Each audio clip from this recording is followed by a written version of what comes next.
Relation between force and linear momentum, force and linear momentum एक ही बात है। देखो यहां पर क्या है, दूसरी हेडिंग में मैंने क्या बात लिखी है, फोर्स। लुक, फोर्स, तो यहां पर क्या लिखा हुआ है, सेकंड लॉ। तो सेकंड लॉ में फोर्स क्या होता है, आगे यार मोमेंटम, तो यहां पर वही मोमेंटम, एक ही बात है। सही है। कहां से शुरू हो रहा है, जरा तो जो देना भाई, इधर देखते हो तो फोर्स से शुरू हो रहा है, इधर देखते हो तो न्यूटन सेकंड लॉ से शुरू हो रहा है। तो हम आगाज कैसे करते हैं, न्यूटन सेकंड लॉ। ठीक है, आप लिखते हो अकॉर्डिंग टू, किसके अकॉर्डिंग, शाबाश, according to Newton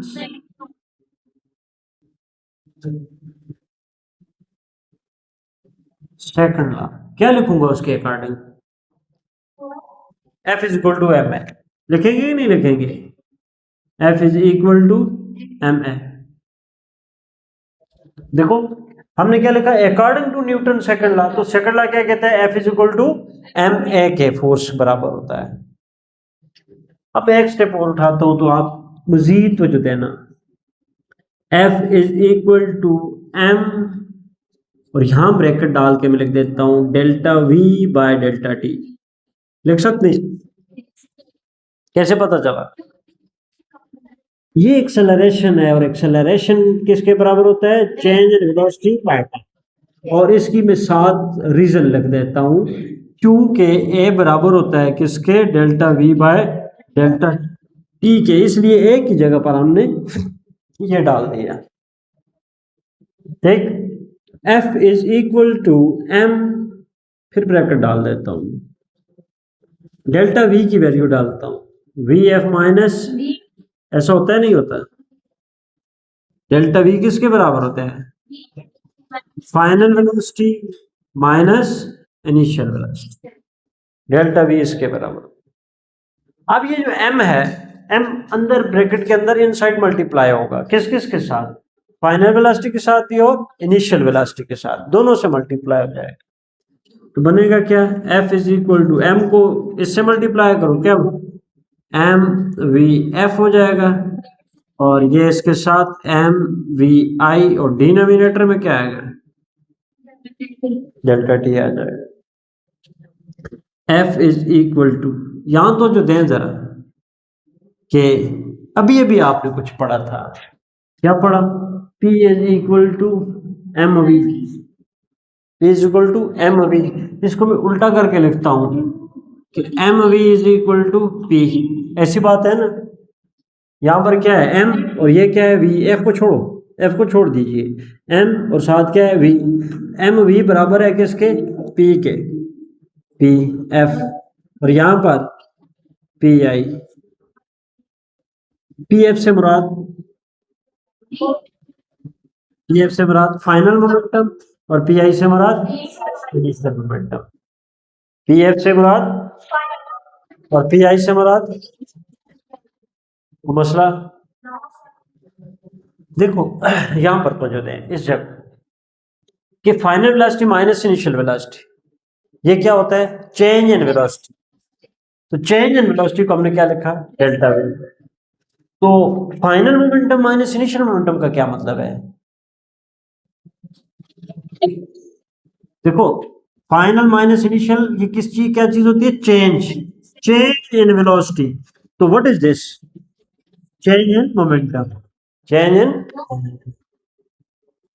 F is equal to, इसके लिए चेंज के लिए क्या लिखूंगा, डेल्टा पी, नीचे क्या आएगा, डेल्टा टी। लुक हेडिंग क्या है,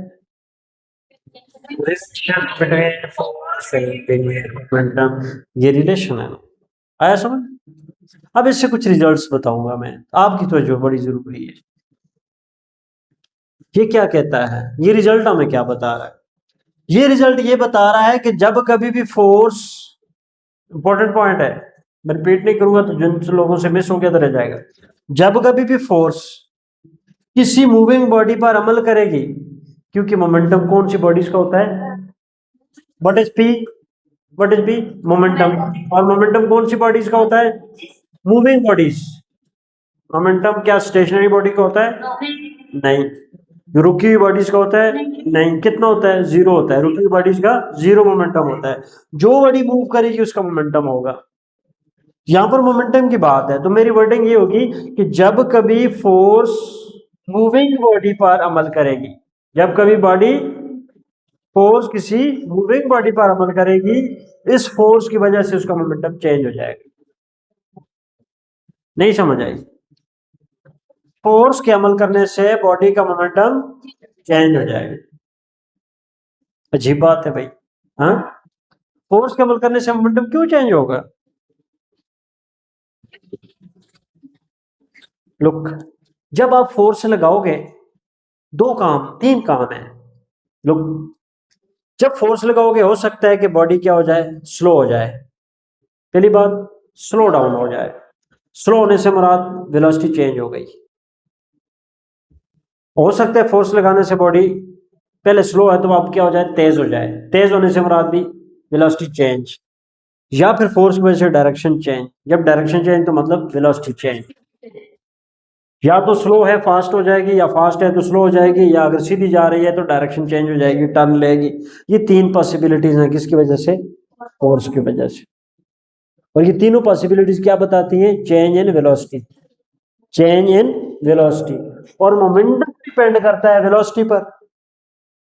फोर्स लगाने से एक्चुअली क्या होगा, आपके पास वेलोसिटी चेंज होगी, तो मोमेंटम डिपेंड किस पर कर रहा है, वेलोसिटी पर। जब वेलोसिटी चेंज तो मोमेंटम चेंज। क्लियर? इस वजह से मैं कहता हूं कि जब कभी भी किसी मूविंग बॉडी पर फोर्स अमल करेगी तो उसका मोमेंटम चेंज होगा। और यहां पर साथ क्या है, टाइम। टाइम के लिए वर्ड यूज किया करेंगे रेट, RATE, रेट। तो मैं यूं कहूंगा, rate of change of momentum is equal to force. क्या रिजल्ट निकलता है?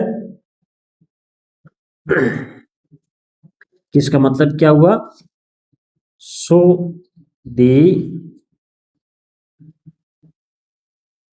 rate of change of linear momentum